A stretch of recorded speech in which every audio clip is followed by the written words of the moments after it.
It's not to take all the pleasure that we can from this life, but that the purpose of our life is to practice the Dharma as best we can, to continually transform our minds so that eventually we can be of the most benefit to our fellow sentient beings and to ourselves by becoming a Buddha.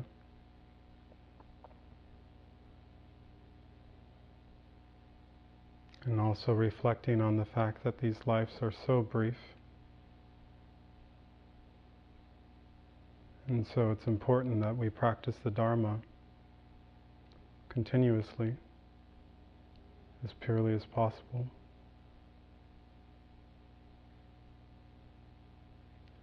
So with a strong intention of bodhicitta to benefit all sentient beings by becoming a Buddha, we set our motivation for this evening to share the Dharma together as we continued along the path.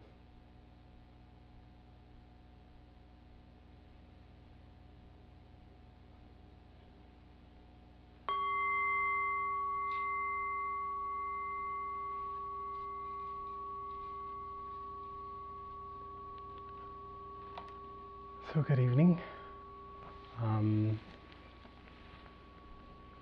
So we're going to continue the review by finishing up Precious Human Life, which we finish up so quickly.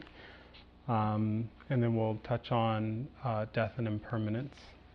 And these are the first two of the preliminaries that prepare us for training in bodhicitta, which is the awakening mind, the mind that seeks to benefit all sentient beings by becoming a Buddha.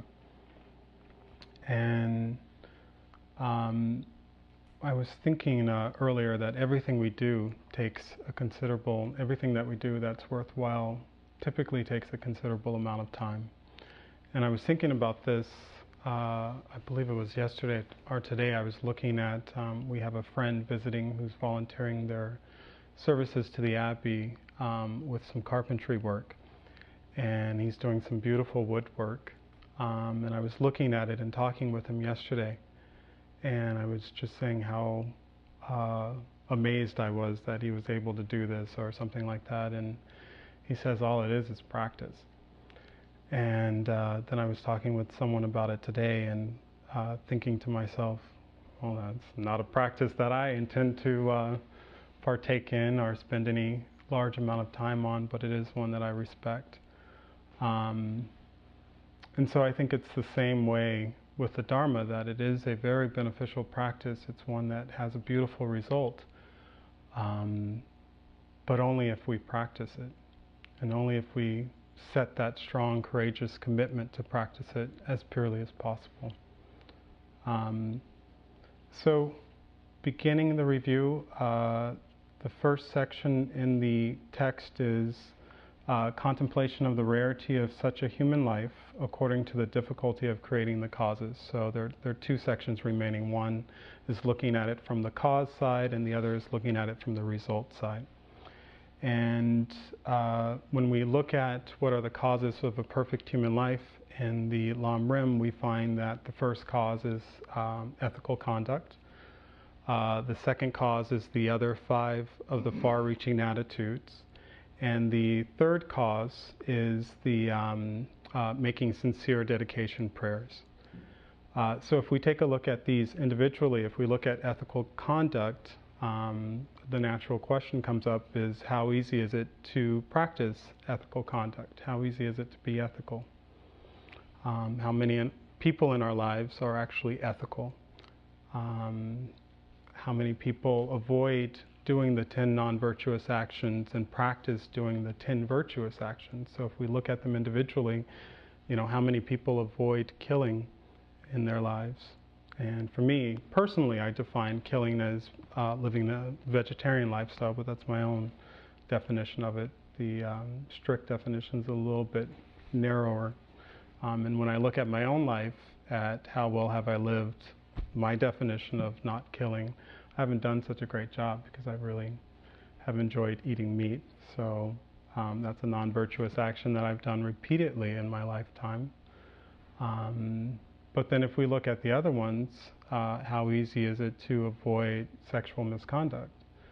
How often have we done that in our lives or seen our friends, our close ones do sexual misconduct? And then we can go on and on through all 10 of these actions and asking ourselves, how often have I done this action? How often have the people I know done this action? Is this an action that's really, truly easy to avoid doing? And we can begin to get an idea of the difficulty of having an ethical life. And if we don't have an ethical life, then we won't have another human life. So the necessity of the ethical life, or living an ethical life, is so that we can have another human life where we can practice ethics and we can continually to practice the Dharma as well until we reach full Buddhahood. So without ethics, we don't achieve any of that. So that's the importance of the first cause of a perfect human life. So that only gives us a human life. It doesn't give us a perfect human life. Our precious human life, I think, is a better terminology. So that brings us to the second reason, which is the other far-reaching attitudes. And if we look at those individually, the first of them is generosity. How often have we been generous in our lives? When we had the opportunity to be generous, how often have we been generous? How often have we said, well, if I give, then there will be nothing left for myself? Even though that's not true, we've said it to ourselves. I've said it to myself. From our practice of generosity, we have a future opportunity to practice generosity. So we have the condition of having the resources in the future to practice generosity. And also from our practice of generosity, we have the resources that are conducive to practicing the Dharma. So we don't run into a lot of difficulties of having the money to go on retreat or being able to take time off, or you can really look at the results of generosity in that way and expand it a little bit past just having financial resources or time, but really having the opportunity to practice the Dharma in future lives by having the resources that support those opportunities.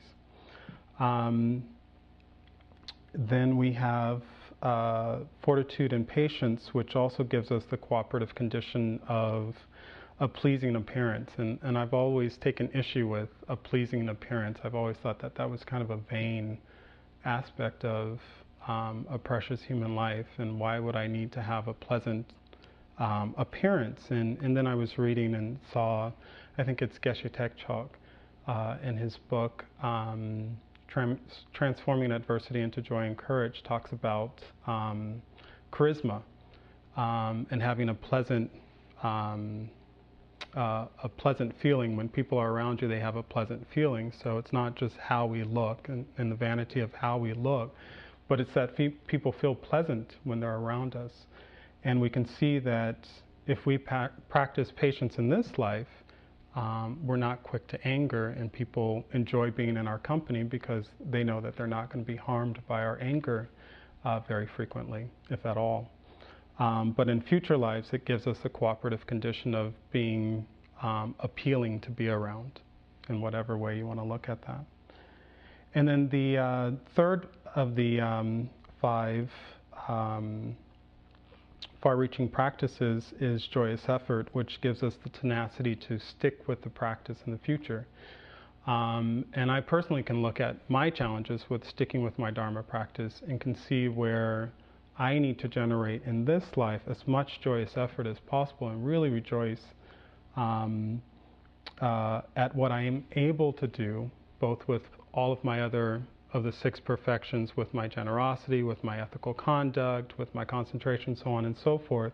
What I'm able to do, I need to rejoice at that and strengthen my ability to continue doing it in this life so that it creates the causes in future lives to have the tenacity that I perhaps do not currently have to practice the Dharma. So again, it's creating one of those cooperative conditions that allows us to practice the Dharma as best as possible in future lives. And I'm going to segue real quick here, which is, I keep thinking about these and how amazing it is that, or how necessary it is that we have to practice the 6 far-reaching attitudes, because those give us the strength to practice even better than we have the potential to practice in this lifetime. So when we take the Buddhist worldview of many future lifetimes, we'll never get anywhere if we're not practicing these 6 far-reaching attitudes in this lifetime while we have this precious human life. And if we only kind of wishy-washy practice them, we end up wishy-washy practicing them in a future life, and we can continue having a perfect human rebirth, unlikely, but having a precious human life, excuse me, I always call it perfect, having a precious human life where we have a Dharma practice that stays down here and we never get anywhere with it, versus a Dharma practice that continually grows and develops. And we can even see within the limits of this one lifetime, as we continually practice the 6 far-reaching attitudes, that they strengthen our practice in this one lifetime and we grow and develop in our practice. So if we only look through the window of this one lifetime, we can see that perspective of many lifetimes and why it's so important and so crucial to practice the 6 far-reaching attitudes. And so to finish this up, concentration gives us a stable mind for practice, and I think we can see the benefits of a stable mind. I won't talk about my unstable mind too much, but being able to sit down on the cushion and be able to focus on the virtuous topic that we're wanting to focus on. How challenging is that for us today? And how much do we need to really grow and develop our practice of concentration so it's not so challenging for us in the future?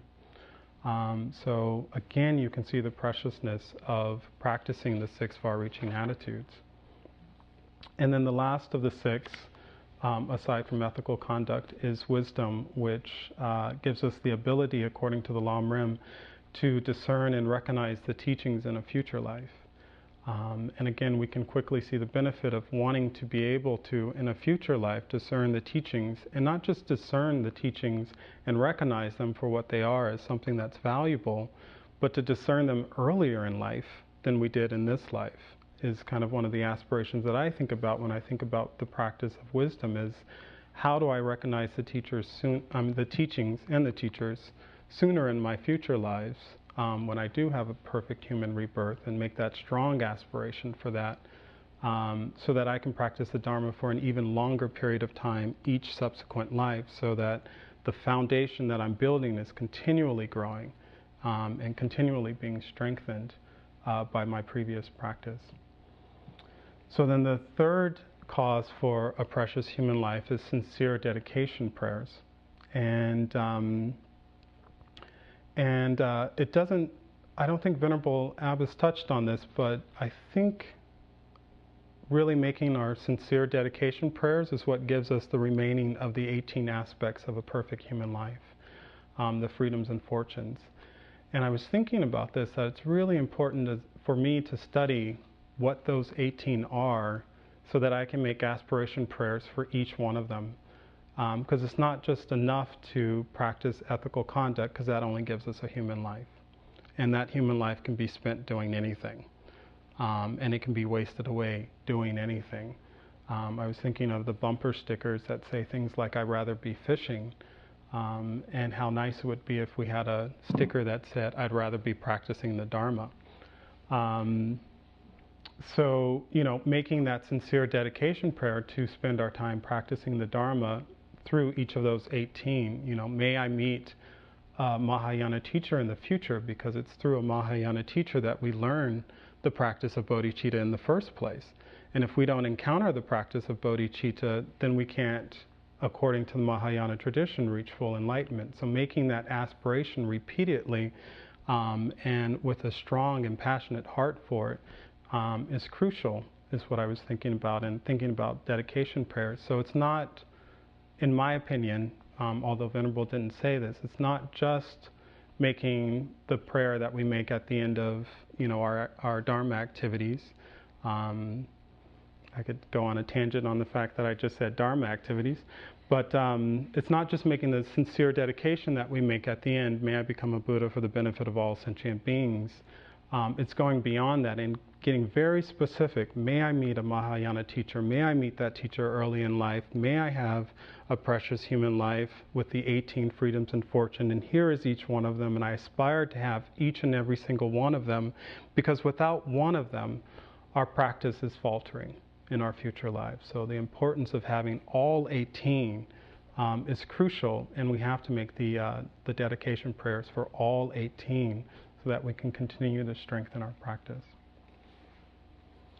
Okay, so going into the commentary, in the section, in the actual section, just as a reminder, is contemplation of the rarity of such a human life according to the difficulty of creating the causes. So this is the first of those last two sections.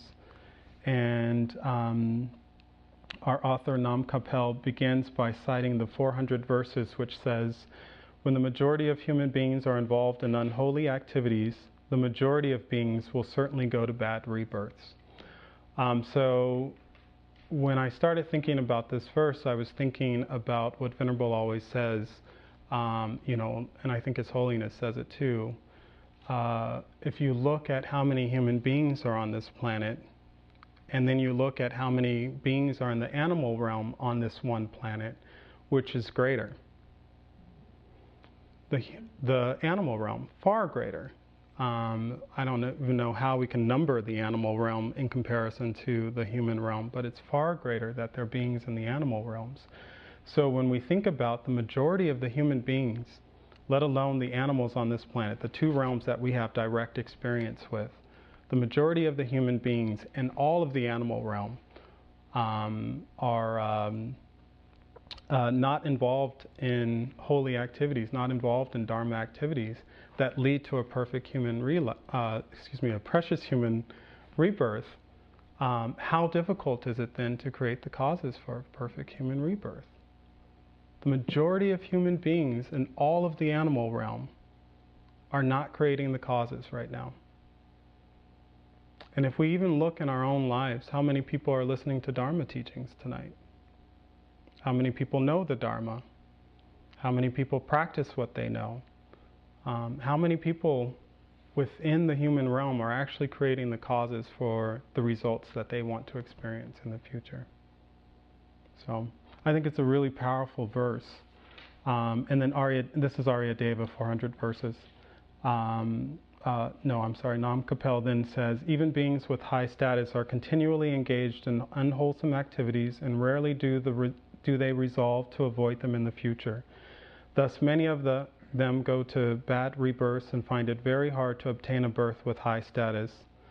And the high status is upper rebirth. It's the two God realms and the human realm. And that's considered high status. So you can be born in those three and not even practice the Dharma, but you're considered being born in high status, which I always find interesting.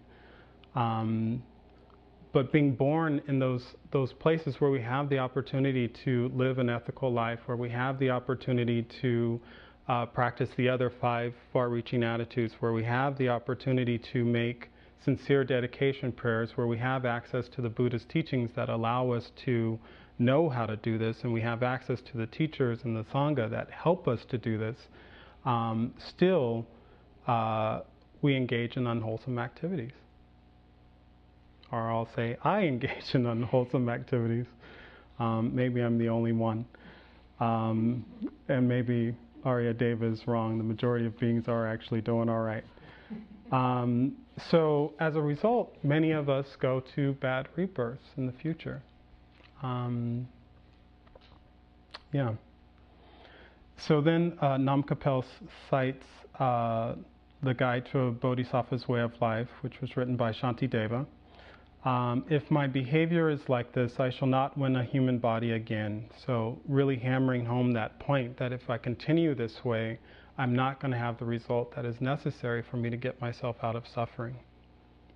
And if this human form is not attained, there will be solely evil and no virtue. So if we think about this, if we're not born as a human in the future, the chances are, depending on your faith and confidence in the cosmology of Buddhism, the chances are that we'll be born into a lower rebirth, because the majority of us are not participating in wholesome activities.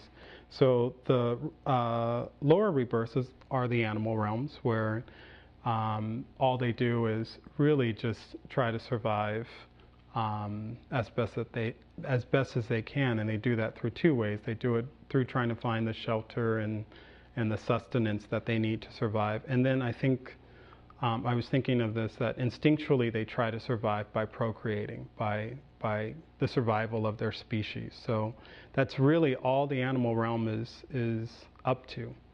So it's impossible to practice virtuous activities when your mind is consumed with just basic survival. And then, of course, there's a lot of confusion and ignorance there as well.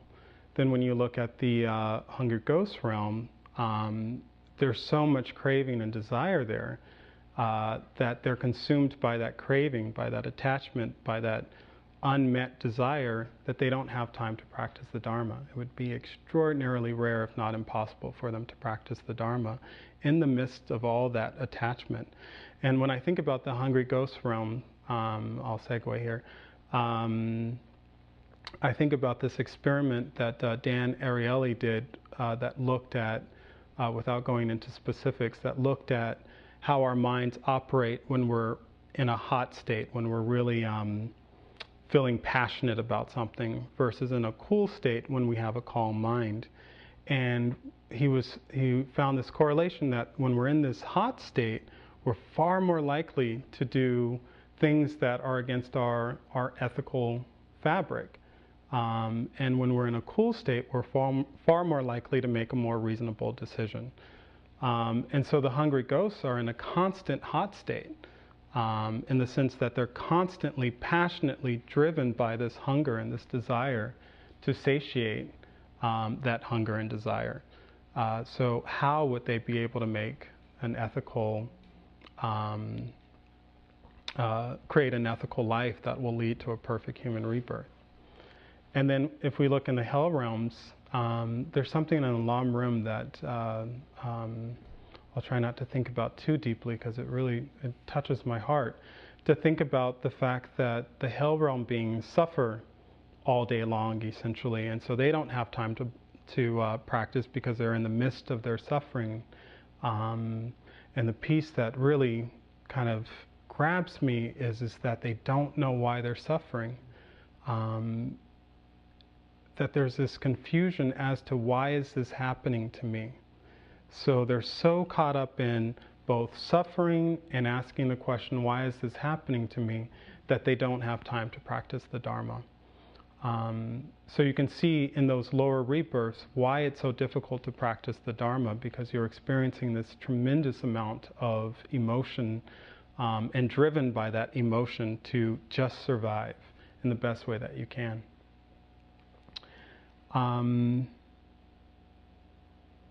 So then he cites the friendly letter. For an animal to obtain birth as a human being is more difficult than for a blind turtle to put its neck through a hole in a yoke adrift in the great ocean. And I think Venerable did a great job of explaining this, so I won't go into too much detail, but in case someone didn't catch it, so you have, let's say, a large piece of wood, maybe the size of this table, floating across a very large ocean where you cannot see shore to shore.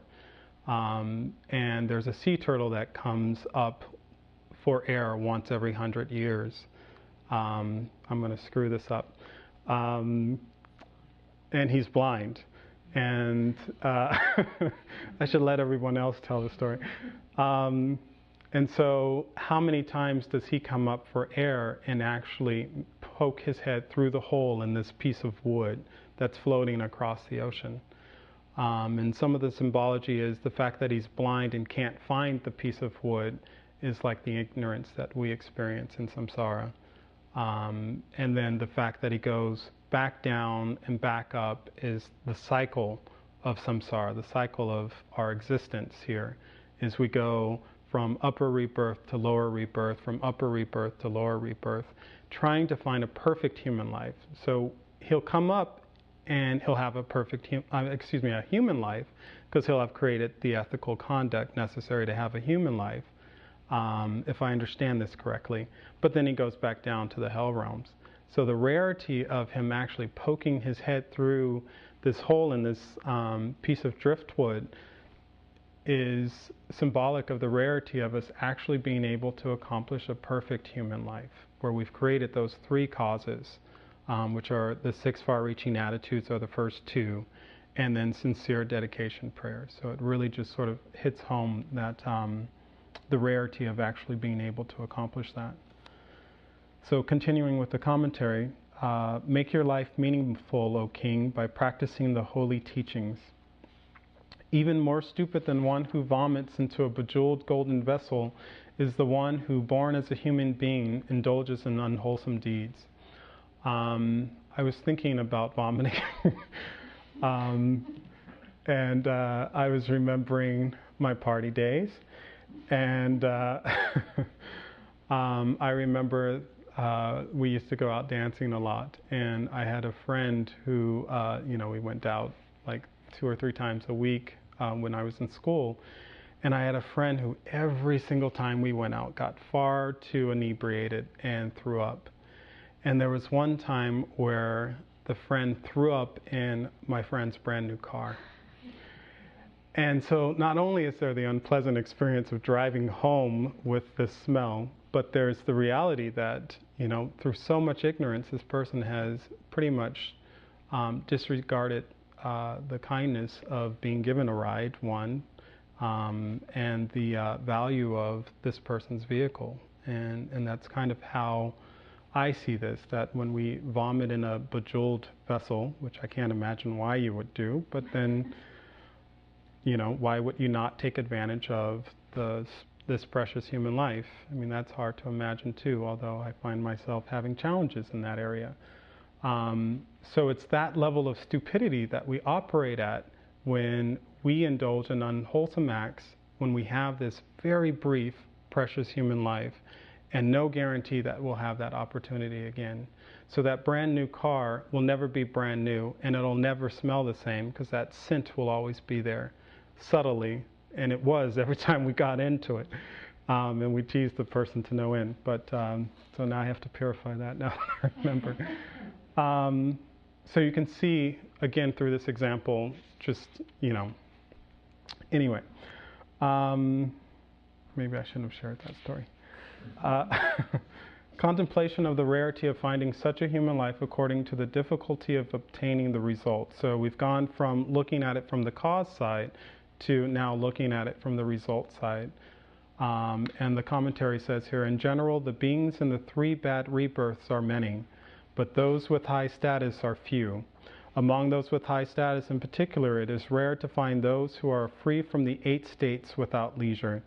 Moreover, even amongst those who have found freedom and opportunity, those who are inclined towards the holy doctrine are as numerous as stars in the daytime sky. So, how often have we seen stars in the daytime sky in our lifetimes?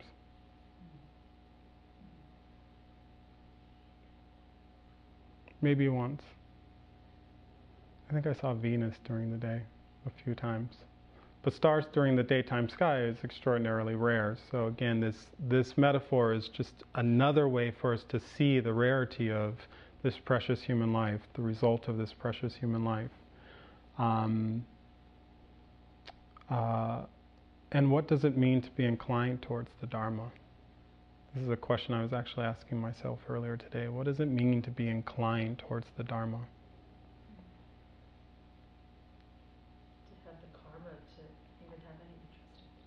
To have the karma to be interested in the first place.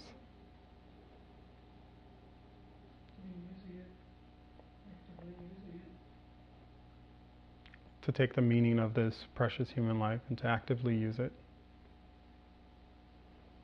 To have some sort of affinity towards practicing the Dharma in the first place, which, if we look around us, is extraordinarily rare.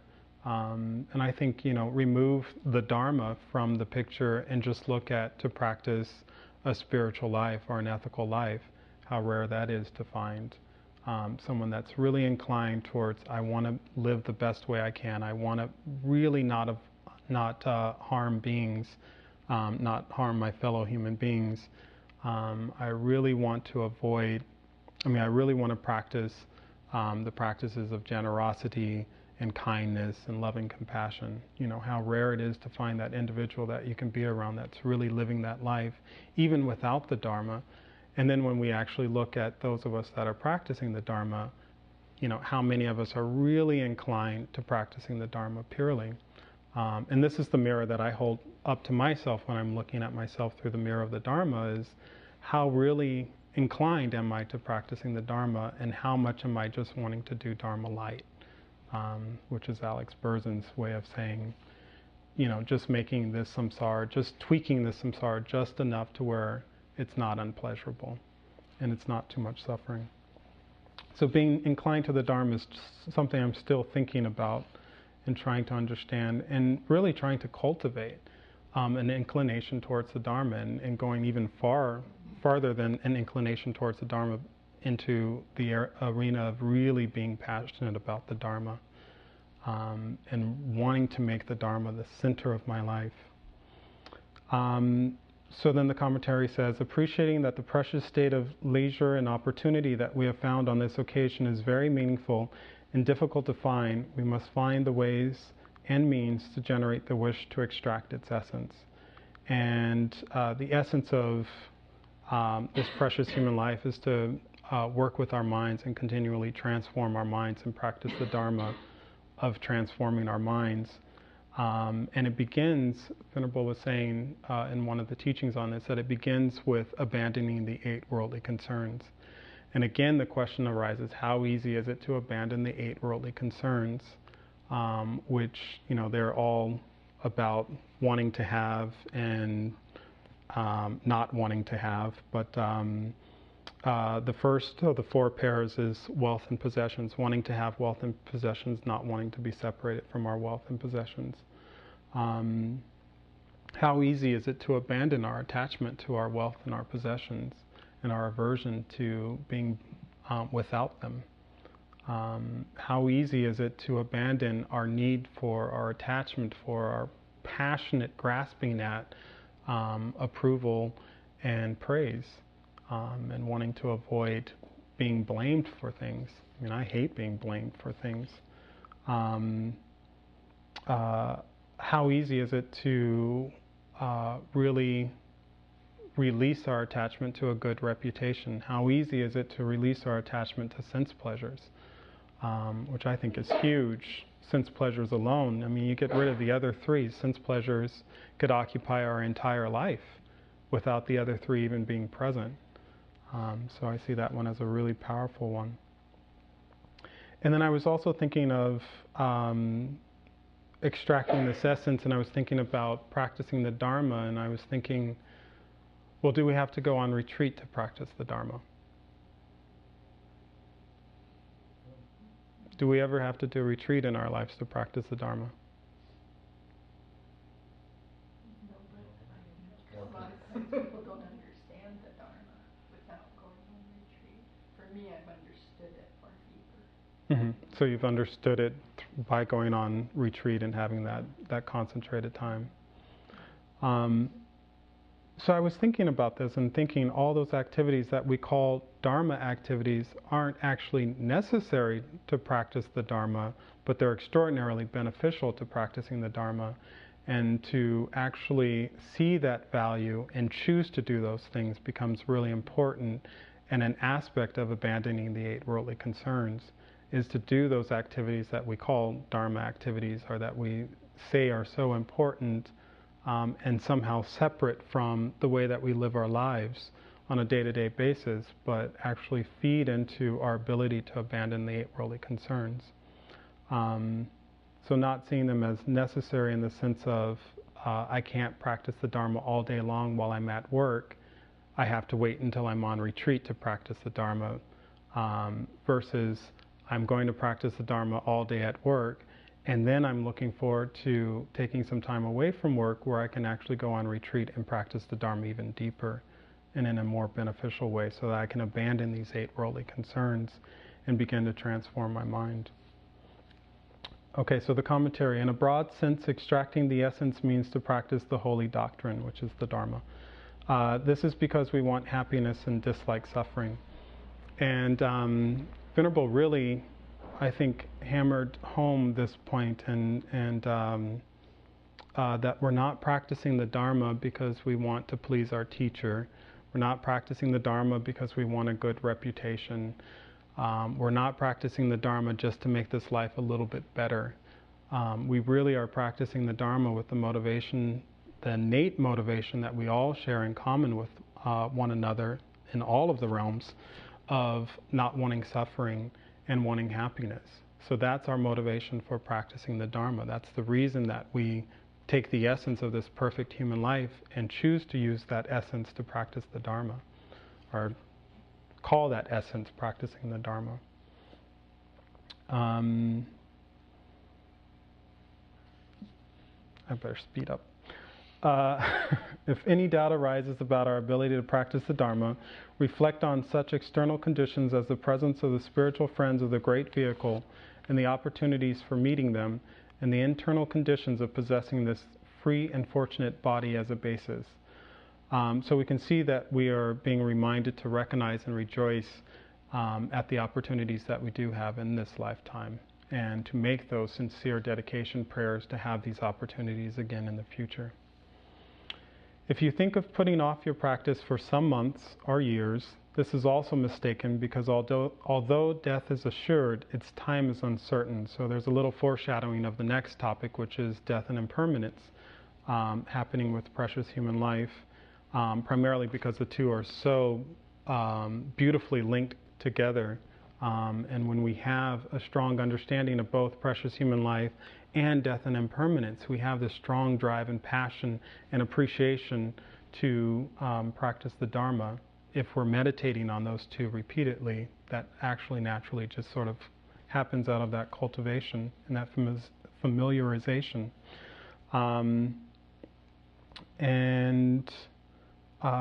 Again, I'll skip some of this, but remembering that the reason that we most often postpone our Dharma practice is the 8 worldly concerns.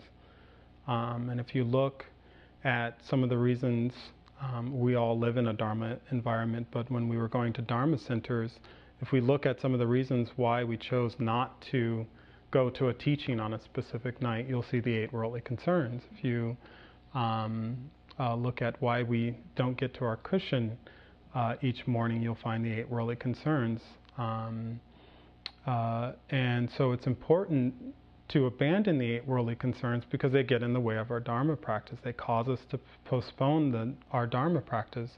And this is where really contemplating our precious human life and contemplating death allows us to see the limited value of the 8 worldly concerns and the greater value of taking the essence of this human life.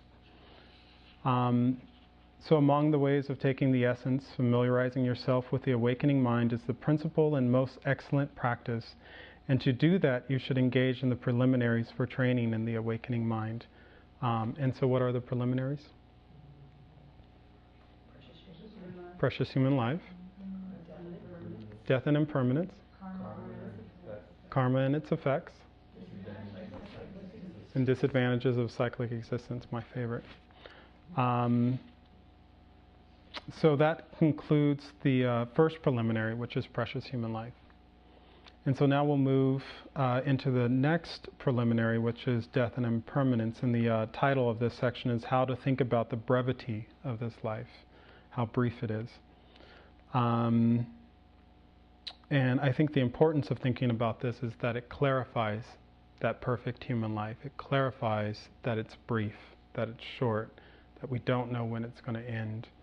And the commentary goes in and it says, we should think about how being unmindful of death is the main cause of the whole heap of mistakes performed in this and future lives, and how familiarity with death, and I now have a blank page, and impermanence is advantageous, the sole means for achieving everything excellent in this and future lives. And so going back and seeing how the 8 worldly concerns cause us to postpone our practice, we can see that the 8 worldly concerns also come as a result of our ignorance, or our ignoring, I should say, the fact that we are going to die, that these bodies that we live in are impermanent, that they will come to an end simply because they had a beginning, they will have an end. So Venerable made a very clear point to say that the Buddha isn't the one that says we're going to die.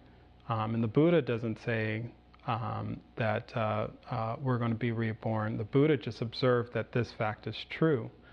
So the Buddha isn't standing there going, you're going to have a short life, you're going to have a long life, based on some arbitrary Buddha decision-making process.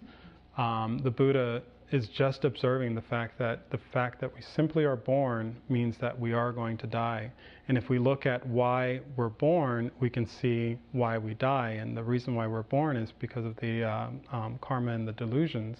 And the reason why we have karma and the delusions, the disturbing attitudes, is because we have ignorance. So the reason why we're dying over and over again in cyclic existence is because we have ignorance. And the only way to stop death is to stop ignorance. Because we've traced the causal chain, all the way back to ignorance. And to break that causal chain of death, we have to start with the beginning of the chain, which is ignorance. So that's the importance of thinking about death and really seeing where it comes from, and not thinking that, or not choosing to blame the fact that we suffer the death of ourselves and our loved ones, and the impermanence of everything that we value other than the Dharma, not blaming that on the Dharma and resenting the Dharma and feeling like I don't want to practice the Dharma because it calls my attention to these things, or the Dharma creates this view of suffering, but really seeing how the Dharma teaches us to observe what is just actually happening in our lives, and to use that observation to benefit ourselves, and then to use that benefiting of ourselves to benefit others. So the fear of being separated from your body, possessions, and relatives of this life to which you are attached, caused by thinking about death, is not the fear intended here, for that is the fear of one who has no understanding of the path. So Venerable, I think, again here talked about panicky fear versus beneficial fear. I can't remember her language. Wisdom fear, thank you. And panicky fear basically paralyzes us and allows us to continue to practice the 8 worldly concerns, because the first topic under death is certain. The second topic is the time of death is uncertain. And I was thinking about Christmas morning. When I was a child, the time of Christmas morning is certain, and the experience that I was going to have Christmas morning was also certain.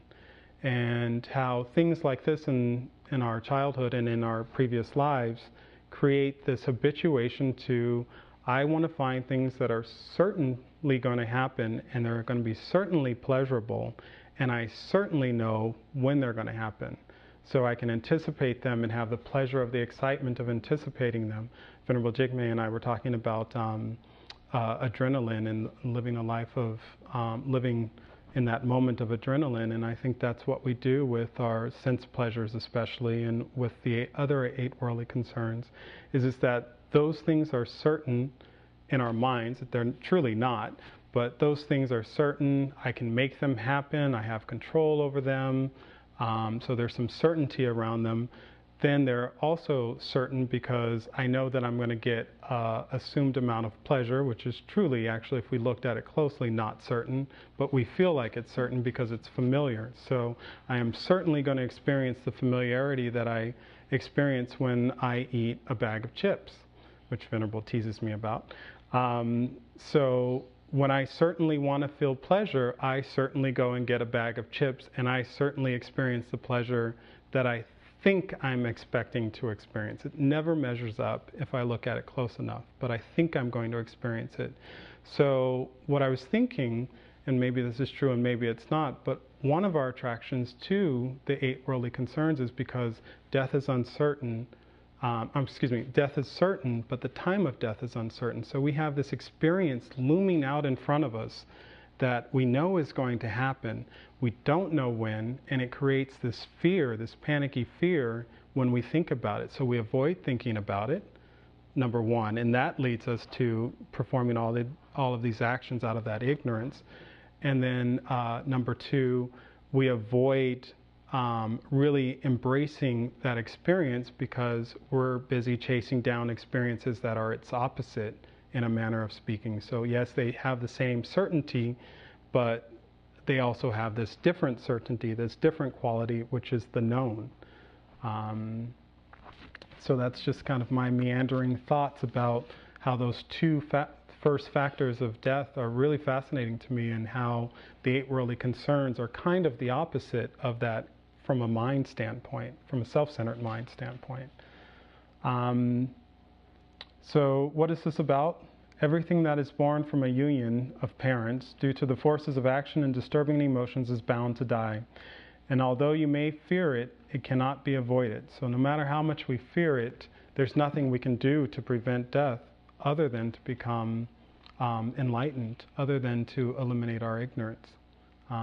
That's the only thing that we can do to avoid it. Moreover, until we have accomplished the purpose of our future lives, we will continue to fear death.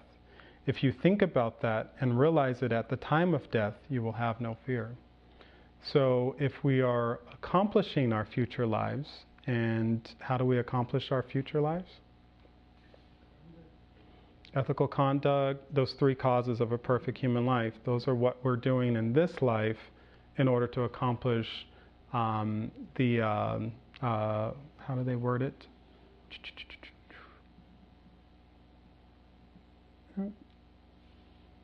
Lost it.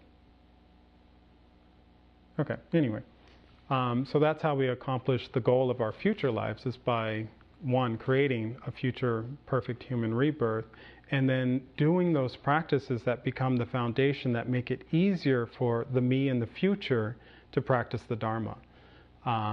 So if I'm doing the ethical conduct and the other 5 far-reaching attitudes, and I'm making those sincere prayers, again, I'm building that foundation that I can build upon, and it gets easier each subsequent life to practice the Dharma. So that's how we practice the goals of future life now, is by making it easier to achieve those goals in the future.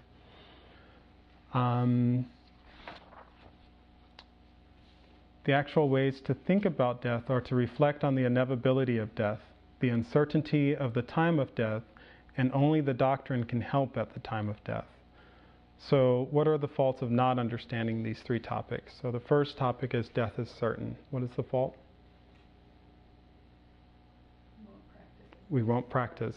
We won't practice. We'll postpone our practice. And then the second topic is the time of death is uncertain, or it's indefinite, and the fault there.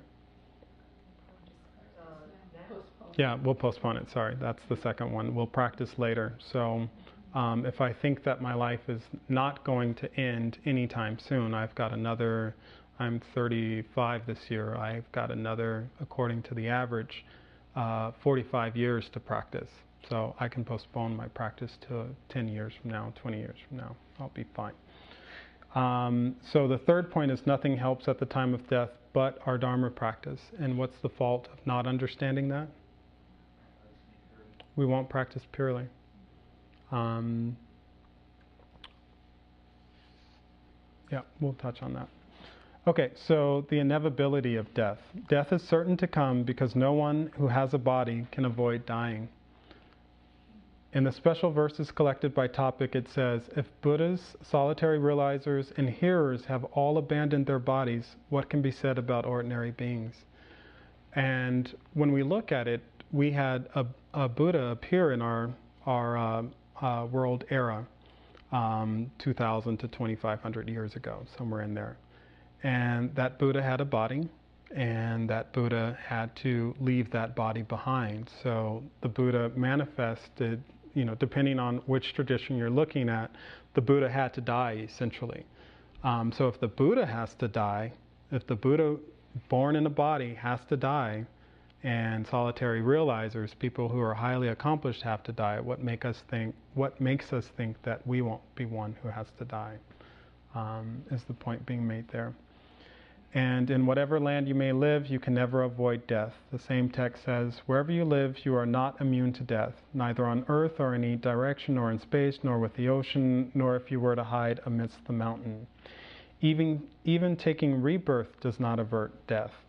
And Venerable made an interesting point here, which which I started thinking about, and I was seeing where somewhere in the back of my mind, I was seeing that Frederick continues into the next life in some way, shape, or form, and so doesn't die.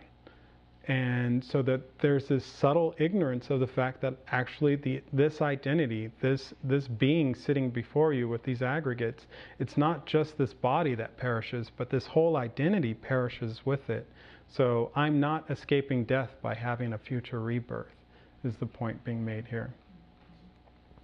The same text says, the wise have understood that those of the past and those who are yet to come have given up this body. So everybody that has been has given up this body. Everybody that will be will give up a body. As long as you are born with a body, you will have to give it up. That's just a natural law that the Buddha observed, not created. And are subject to destruction. So everyone that has a body is subject to destruction. Therefore, abide in the doctrine and practice with determination. So again, because death is certainly coming, we should practice. The Sutra of Advice for Kings says, suppose 4 great mountains in the 4 directions, solid, stable, essential, uncrumbled, uncracked, unblemished, very hard, extremely dense, and touching the sky were to be overturned, suddenly overturned. The grass, forest, tree trunks, branches, all the leaves, all the living beings and creatures would be crushed into the smallest particles. This would not easily be avoided by escaping quickly, so running as fast as you can, or with strength, so trying to hold the mountain up as much as you can, nor by wealth, so trying to pay someone to not turn over the mountain, nor by substances, so nothing that we have, nothing that we own can stop it, nor by mantras or medicine. So saying prayers for the mountain not to turn and smash everything into small particles isn't going to stop it from happening. So we can't pray to stop death. All we can do is practice the Dharma and eliminate our ignorance in order to stop death. So no matter how much medicine we take at the time of our death, when that time comes, when that karmic bubble pops, we're gone. There is no preventing it. O great king, likewise the 4 great fears cannot easily be avoided by escaping quickly or with strength, nor by substances, mantra, or medicine. What are these 4? Old age, sickness, death, and decline. O great king, old age comes with the destruction of youth. Sickness with the destruction of health. Decline comes with the destruction of all your fortune. And we can see that now happening within the economic landscape of all nations right now. This entire planet is experiencing this. And death comes with the destruction of life. This entire planet will experience this, or is in the process of experiencing this. So when the life force ends, that's death. So they cannot easily be avoided by escaping quickly or with strength, nor with wealth, substances, mantra, or medicine. So we talked about that. Secondly, reflect that as you cannot increase your lifespan, it constantly declines, so death is inevitable. I'm going to skip through some of this, but basically each moment of our lives, our death is arriving. That much closer. And when I think about this, I feel that fear to practice the Dharma because, any moment we can stop breathing. Any moment we can be hit by a car. At any moment, our end is here, and we don't know where we're going in the next life. We don't even know, depending on our level of faith, what happens once we die. Are we reborn in a perfect human life? Do we have regret? What is the state of our mind at the time of death? Is it like this, or is it like this? That we get to experience our death and we get to practice the Dharma. So we don't even know if we'll get to practice the Dharma at the time of our death. That one frightens me the most, because what it points to is that we have to habituate our mind so that at the time of death we're calm regardless of circumstances. And that's why practicing the 6 far-reaching attitudes and making sincere prayers becomes so important, because we want to keep our mind in that place, and why the 8 worldly concerns are so dangerous, because they keep our mind in this place of grasping and holding on so tightly, so that when that death suddenly comes, we're grasping at this life. Tremendous grasping, tremendous desperation, and probably headed towards a hungry ghost rebirth out of that desperation. Or if we're really angry and pissed off that, oh my God, this car is about to hit me and I know I'm about to die, or I'm on an airplane and I'm about to crash, and we're angry, we end up in the hell realm, possibly. That karma ripens in that moment and we're in a hell realm. So how we experience our death is what's going to lead to our future rebirth. So habituating how we experience our life will prepare us for how we experience our death, and that's the importance of practicing the Dharma. So we are almost out of time. Let's see. Let me just finish up the topics here. The third point of death is certain is the way to think about the certainty of death and the rarity of being able to practice the Dharma in this life is as follows. The Sutra on Entering into the Womb says, half our lives are spent asleep. Until we are 10, we're children, and after 20, we grow old. And this is kind of different now because we grow old at a much older age. Venerable was saying we don't actually start to grow old until 40 nowadays, which I think she was making a joke about our level of maturity. Then there are hundreds of other obstructions, misery, lamentation, suffering, depression, even quarreling, and various physical ailments which limit our opportunity to practice. So when we really look at our lives and the bulk of our lives, if I look at my 35 years and actually dissect that 35 years into how much of that time has been spent on Dharma, I think I've spent maybe, and I'm guessing, a total of a year in Dharma practice.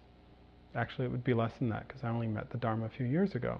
So 32 of my lives not even knowing the Dharma. 32 out of 35.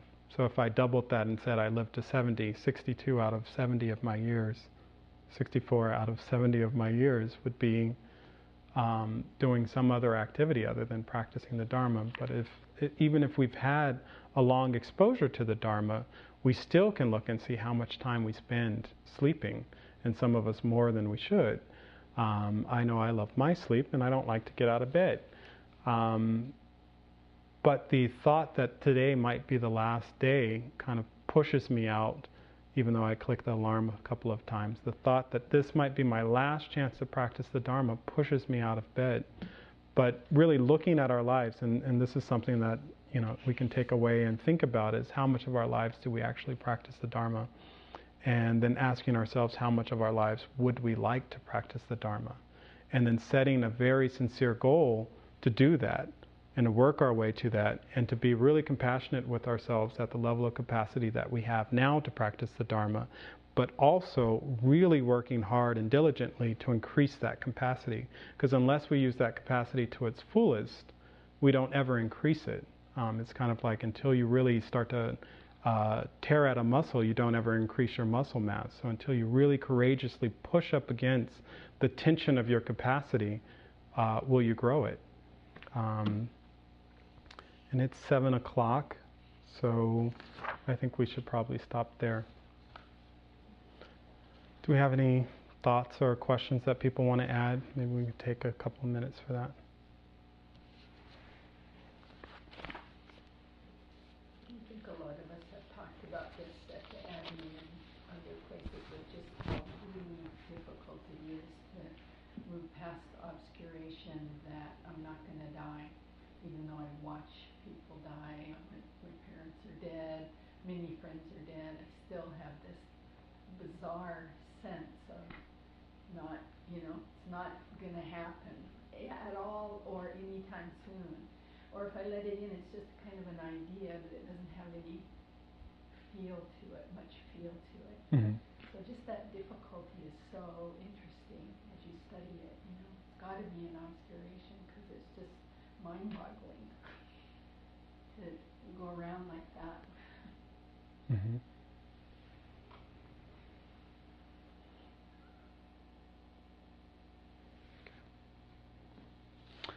So next week you will have the rare opportunity, if we live that long, to come back here, and certainly that it will be next Thursday, and certainly that it'll be at 6 p.m.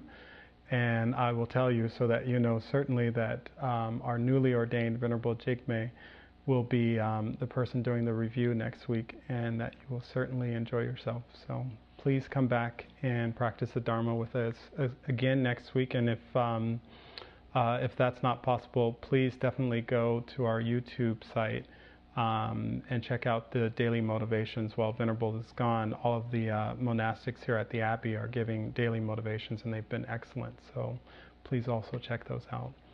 So. Due to this